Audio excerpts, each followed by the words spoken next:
There's a reason for the tears, a reason for the betrayal, a reason for the closed doors, the sleepless nights, the moments where you questioned your very existence.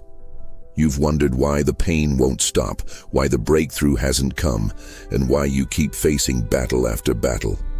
But what if I told you, the pain isn't meant to punish you. It's meant to push you out of comfort, push you out of fear, push you into purpose. Sometimes God allows what He hates to achieve what He loves. He doesn't delight in your struggle, but He knows what's on the other side of it. You didn't come here by accident. You came because something inside you is crying out, "Why is this happening to me?" And today, you'll discover the answer may be this. God is using the pain to position you for your greatest calling. No pain is ever wasted when it's placed in the hands of God. He uses brokenness to shape brilliance. He uses crushing to release calling, and He uses delay to produce depth. The pain you feel today might be the very thing that gives birth to the purpose you've been praying for. Think of the gold refined in fire. It doesn't become valuable until it's been through the heat. The olive doesn't give oil until it's been crushed. The diamond doesn't shine until it's been under unimaginable pressure.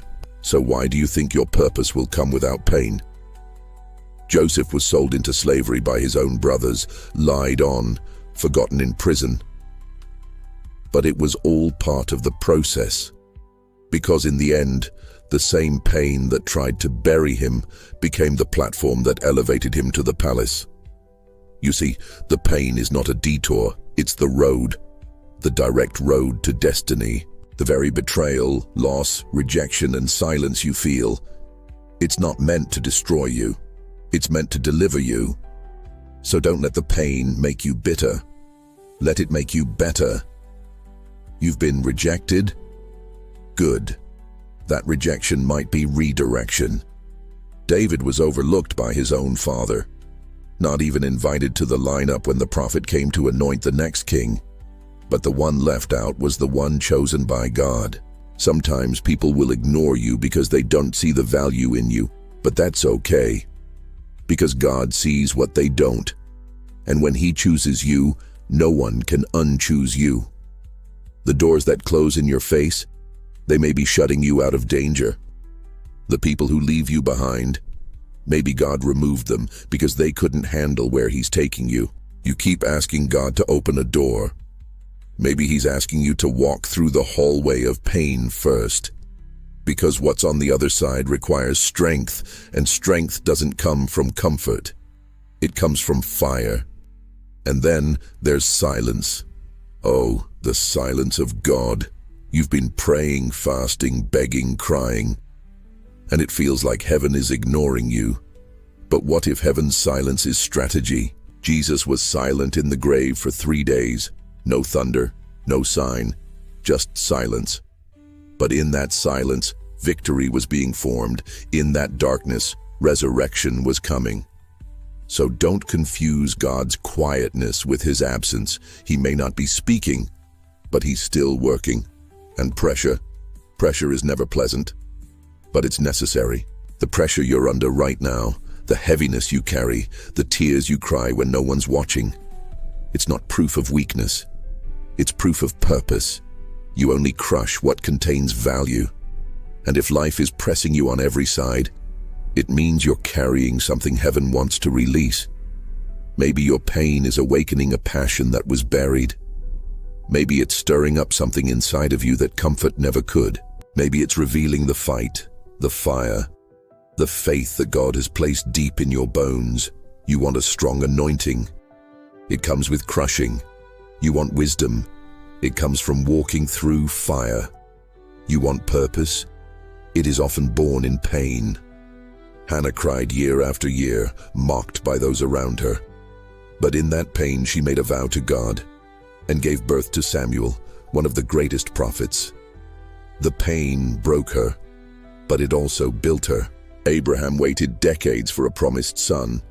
His faith grew tired, his hope faded. But God was not in a rush, because faith isn't built in the fast lane, it's formed in the waiting room. Don't despise the season you're in. Don't curse the process. Because if you could see what God is building in you, you'd thank Him for the storm. You survived things that should have destroyed you. That alone proves you are chosen. You may have scars, but they're not signs of defeat. They're evidence that God brought you through. The enemy doesn't attack empty vessels.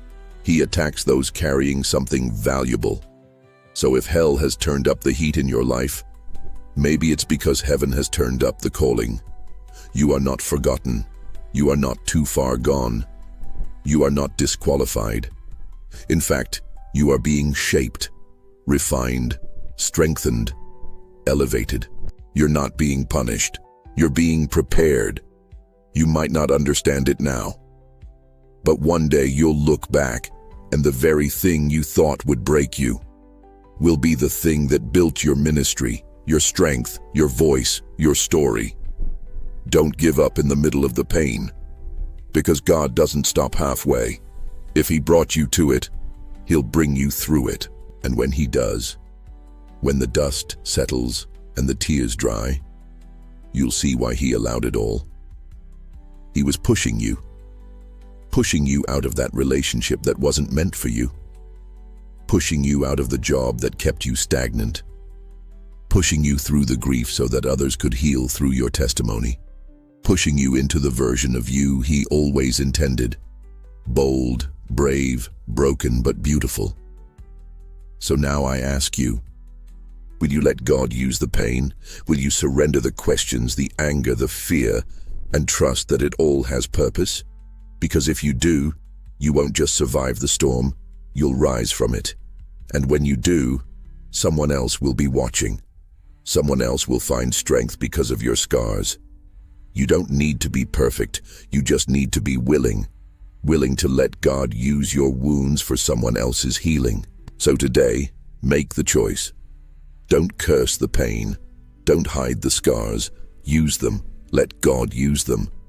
Because your greatest purpose might be wrapped in your deepest pain.